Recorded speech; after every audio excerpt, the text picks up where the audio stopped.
حضرت حسن بصری رحمہ اللہ تعالی کون نہیں ان کو جانتا۔ اہل علم اور علم کی دنیا کے لوگ تو ان کو فراموش نہیں کر سکتے، اور یہ ہستی بھولنے کے قابل بھی نہیں ہے۔ ان کا تعارف میں تفصیلی طور پر پھر کسی موقع پر، لیکن آج صرف میں نے ان کی ایک بات ذکر کرنی ہے۔ یہ جس جگہ پر رہتے تھے، ان کے ساتھ ایک فیملی رہتی تھی، تو وہ ایک دن جھگڑا کرنے لگے۔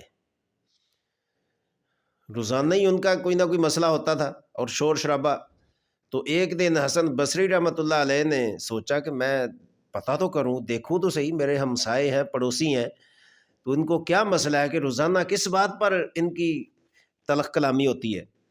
تو کہتے ہیں کہ میں ان کی گفتگو سننے لگا، تو جب سننے لگا تو بیوی اور شوہر میں ایک لفظی جنگ ہو رہی تھی۔ تو بیوی کہہ رہی تھی کہ اس کی کمیوں، کوئی اس کی عیب تلاشی کر رہی تھی، عیب تراش رہی تھی اس کے، اور اس کو برا بلا کہہ رہی تھی۔ اور ساتھ اس نے ایک جملہ کہا، اس نے کہا اگر تو نے کسی اور لڑکی کے ساتھ نکاح کیا تو یاد رکھ میں یہ بالکل برداشت نہیں کروں گی، اور یہ سوچنا بھی نہ کہ میں اس کو برداشت کر سکتی ہوں۔ جب حضرت حسن بصری رحمۃ اللہ نے یہ جملہ سنا تو آپ کہتے ہیں کہ اس کے اس جملے نے مجھے توحید سکھا دی ہے۔ عورت کے اس جملے نے توحید سکھا دی ہے۔ اور توحید سیکھنے والا کون ہے؟ حسن بصری رحمۃ اللہ علیہ، جس کو اللہ نے ایسا مقام عطا کیا ہے کہ نبی پاک صلی اللہ علیہ وسلم کے جو قریبی لوگ ہیں ان کے اندر ان کی پرورش ہوئی ہے، اور صحابہ سے علم انہوں نے حاصل کیا ہے۔ اور ان کے اگر فضائل میں آپ کے سامنے رکھوں تو آپ دھنگ رہ جائیں کہ یہ ہیں حسن بصری رحمۃ اللہ علیہ، جن کا ہم سرسری نام لے کر ان کو زبان سے گزار دیتے ہیں۔ تو انہوں یہ کہہ رہے ہیں، حالانکہ علم کے جبل احد تھے، علم کے پہاڑ تھے، توحید اور رسالت ان کے جسم میں ایسے کوٹ کوٹ کر بھری ہوئی تھی کہ اپنی مثال آپ تھے۔ ان کے ایمان پر کون شک کر سکتا ہے؟ تو ان کو توحید سیکھنے کی کیا ضرورت تھی؟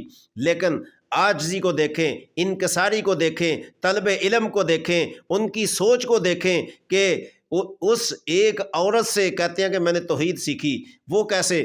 کہتے ہیں کہ جب وہ شوہر کو یہ کہہ رہی تھی کہ میں تیرا دوسرا نکاح، دوسری شادی برداشت نہیں کروں گی، تو حسن بصری رحمۃ اللہ علیہ فرماتے ہیں میرے دل میں فٹ سوچ آئی، اگر ایک عورت اپنے شوہر کا دوسرا نکاح نہیں دیکھ سکتی تو جو اللہ رب العزت کے ساتھ لوگوں کو شریک کرتے ہیں، اللہ کے ساتھ لوگوں کو جو ہے مقابلے میں لاتے ہیں، تو پروردگار کیسے برداشت کر سکتا ہے؟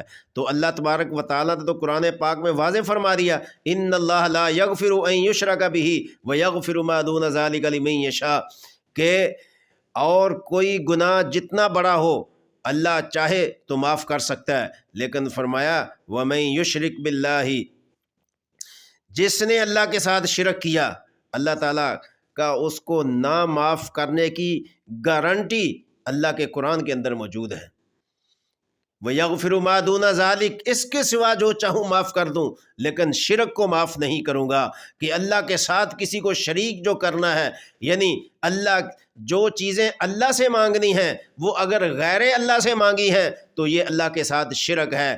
وسیلے کی بات نہیں کر رہا، وسیلہ پیش کرنا وہ ایک الگ مسئلہ ہے، لیکن میں مشرکوں کی بات کر رہا ہوں، جو مشرک ہیں، اللہ کے ساتھ شریک کرتے ہیں اور اللہ کے مقابلے میں لوگوں کو لاتے ہیں، اور اللہ کے مقابلے میں جنہوں نے مورتوں کی شکل میں، بتوں کی شکل میں، اور یا کسی انسان کی شکل میں کسی کو اللہ کے مقابلے میں لا کر کھڑا کر دیا ہے، تو اللہ فرماتے ہیں کہ یہ میں برداشت نہیں کروں گا، یہ معاف نہیں کروں گا۔